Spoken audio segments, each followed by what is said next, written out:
Japan. A place of respect. A place of culture. A place of discipline. And of course their proudest creation, Japanese game shows. The Japanese take on the game show formula was popularised in the UK with the cult classic Takeshi's Castle. Crazy challenges, funky costumes and hilarious sound effects made for an entertaining watch. These core concepts can be seen in many other Japanese game shows spanning the last 4 decades, where retinas are subjected to blinding colours and some of the challenges may break the Geneva Convention. It's a very weird experience and I love it. So what if I told you there was a game that replicated this experience?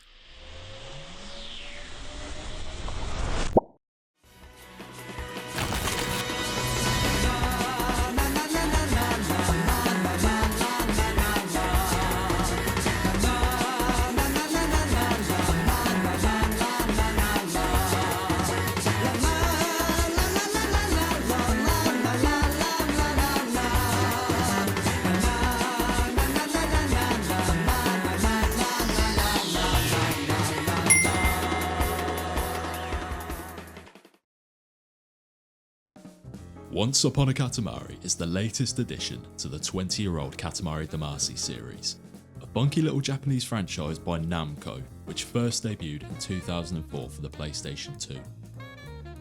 You play as a small green thing named the Prince, and you're tasked with one simple goal: restore Earth to its former glory. A very noble task presented to you by a very noble figure. The king of all cosmos. The most dripped out character in all of gaming. Nearly every cutscene in this game is just him aura farming. Money! Now, how would one go about rebuilding a planet? Well, that's done by rolling people up into a ball and firing them into space. Of course. The core gameplay consists of rolling a Katamari into objects which are smaller than it. If the object is too big, you'll be launched like you've taken a right hook from Mike Tyson. Look. You start at a hub world where you'll hop into various historic periods to clean up the surrounding landscape. There is no cleaning up. You're evicting people from their homes and rehousing them within your giant cosmic ball of junk. The king of all cosmos, or Cock for short, will ask you to talk to NPCs around the hub world and help them. This ranges from clearing ice out of a cave to keep a Yeti warm, to rolling a person around in meat and veg to fatten them up so they can eventually fit in a suit of armour. Around each map, you'll find temporary power-ups. Each map has its own designated spawn point, which can contain one of the 4 main powers. The rocket will increase your movement speed. The magnet draws nearby smaller objects into the Katamari. The stopwatch will freeze time, meaning the level timer pauses and any moving objects also stand still. And the treasure radar will ping any collectibles on the map which you haven't picked up yet. The power-ups are fine. The rocket only gives a slight increase to movement speed, but it seems to be enough to make you bump into every fucking wall you come across.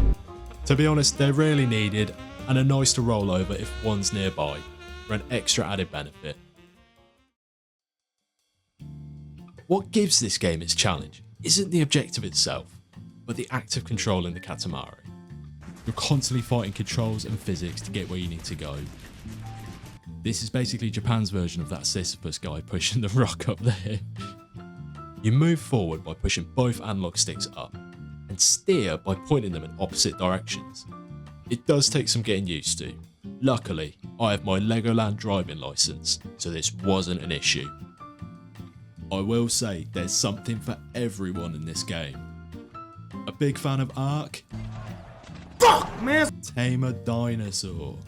Subnautica? Ow. Explore the ocean. And I'm not exaggerating when I say this might be the most Japanese game of all time. Yo, konnichiwa, guan, Kroski-kun? I can get past the deadpan expressions of the humans, and even the eccentric cast of cousins the prince has. But can somebody explain to me, what is this? The worst ones could be on the graveyard level. Look at this. You've got this guy. What? What even?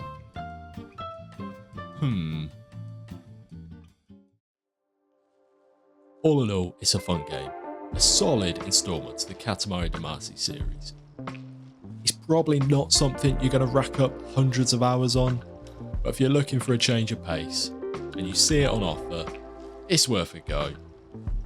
If you've made it this far into the video, why? Have a look at yourself in the mirror. Do you like what you see?